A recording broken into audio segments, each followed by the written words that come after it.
9월 부사 숫자로 보십시오. 농민 여러분, 오늘은 9월 부사를 수세가 세다, 약하다는 느낌이 아니라 실제 숫자로 한번 보겠습니다. 일본 이와테현은 잎을 따지 않는 이른바 하토라즈 후지의 고품질 생산을 위해 9월 하순 수관 상태를 숫자로 정리했는데 스패드 50에서 52, 엽중 질소 1.8% 이하, 2차 신초 발생률 10% 이하, 잎 면적 23에서 30제곱센티미터라는 꽤 구체적인 기준을 제시했습니다. 그리고 이 숫자는 단순히 보기 좋은 수세 기준이 아니라 잎 질소가 높을수록 당도가 떨어지고 2차 신초가 많을수록 당도와 착색, 균일도가 불리해지는 관계를 바탕으로 제시된 참고범위라는 점이 중요합니다. 물론 이 수치를 우리나라 모든 부사 과원에 그대로 적용하는 절대 기준으로 보면 안 됩니다. 하지만 9월 하순의 부사를 감이 아니라 숫자로 진단할 수 있다는 점은 충분히 참고할 가치가 있습니다.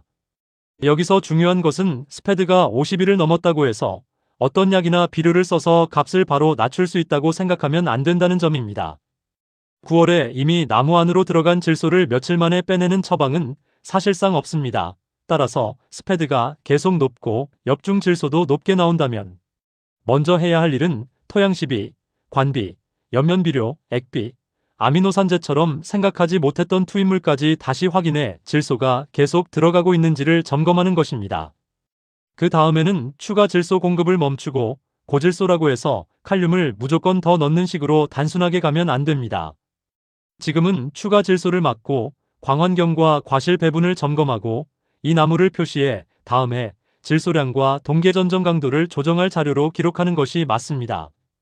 다음은 제가 9월 부사에서 상당히 중요하게 보는 숫자인 수관 내부 상대광입니다. 일본 나로는 후지 수관 안에서 상대 일사량이 30% 이하인 위치는 과실 당도가 낮아지기 쉬운 구역이라고 설명했습니다. 이것은 굉장히 실용적인 기준입니다. 방법은 어렵지 않습니다. 과원 바깥 개방부의 광을 100으로 놓고 같은 시간대에 수관 중간과 내부를 재서 상대값으로 비교하면 어느 위치에서 빛이 막히고 있는지를 숫자로 볼 수 있습니다. 정밀하게 하려면 PAR이나 PPFD 측정기가 좋지만 현장 선별용으로는 같은 시간대의 상대값만 비교해도 충분히 도움이 됩니다.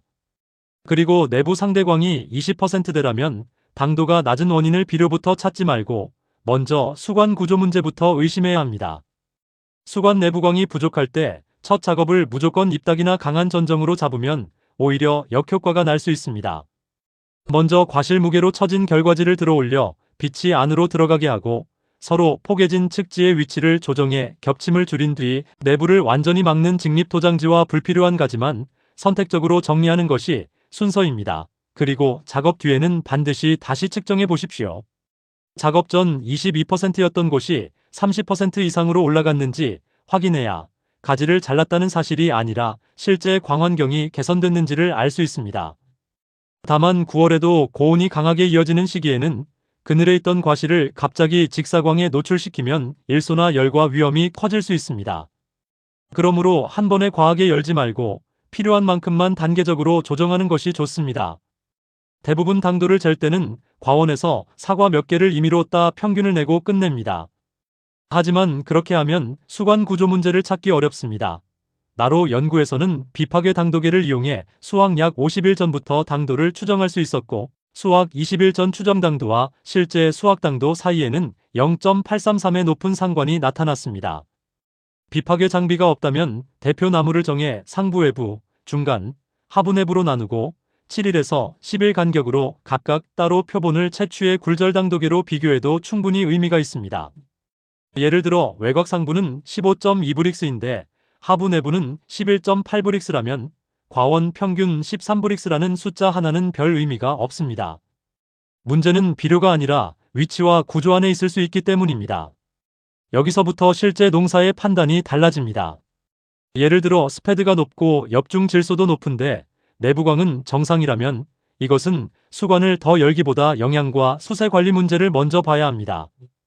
반대로 스패드와 엽중 질소는 정상인데 내부광이 20%라면 이 경우는 비료를 바꾸는 것이 아니라 수관 구조를 고치는 것이 우선입니다.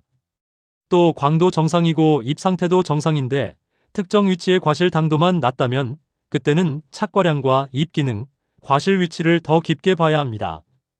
결국 숫자 하나만 보는 것이 아니라 원인을 분리하기 위해 여러 숫자를 함께 보는 것이 핵심입니다. 농민 여러분, 오늘 말씀드린 숫자는 모든 부사과원에 똑같이 적용하는 절대 기준이 아니라 내 과원의 상태를 감이 아닌 수치로 비교하고 기록하기 위한 출발점이라고 보시면 됩니다. 올해 스패드와 엽중 질소, 수관 내부광, 위치별 당도를 기록해두면 내년에는 어떤 나무의 질소를 줄이고 어떤 구역의 수관을 더 열어야 하는지가 훨씬 분명해집니다. 2부에서는 한 단계 더 들어가 보겠습니다.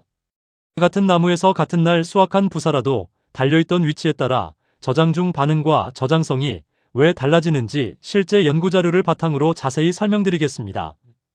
보라루키의 심화 재배 자료와 현장 적용 내용을 계속 함께 공부하고 싶으신 분들은 사과농사 동행 멤버십에도 참여해 주시고요. 오늘 영상이 농사에 도움이 되셨다면 구독과 좋아요 부탁드립니다. 보라루키였습니다. 감사합니다.